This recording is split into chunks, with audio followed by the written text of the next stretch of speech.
Местните жители вярват, че това място е вратата към космоса, където се срещат земното и божеството. Тук сред тишината на планината човек може да усети енергията на древните и да се свърже с нещо много по-голямо от себе си.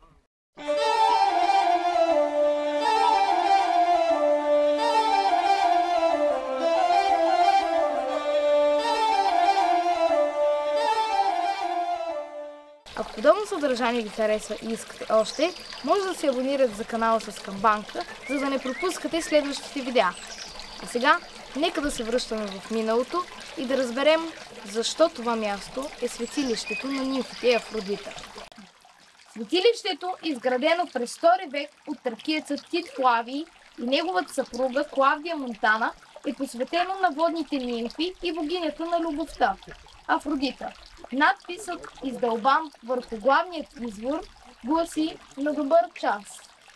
Тит Флавий и неговата съпруга Клавдия Монтана направиха и посветиха извора на нимфите и Афродита. Много от скалите тук носят форма, наподобяващи човешки лица и древни символи. Някои вярват, че това са следи от древни ритуали или послания, оставени от тракийските жреци. Местните легенди разказват, че по време на строежа на храма Тит Флавий сънувал сън, в който красива нимфа му предлага любовта си.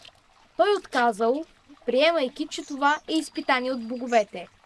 След това построил светилището в знак на благодарност и почит.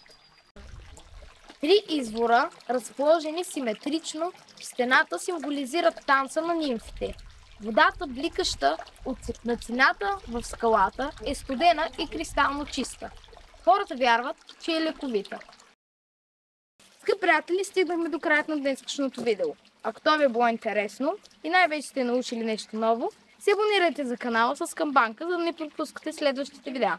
Аз бях Т13 и до нови срещи!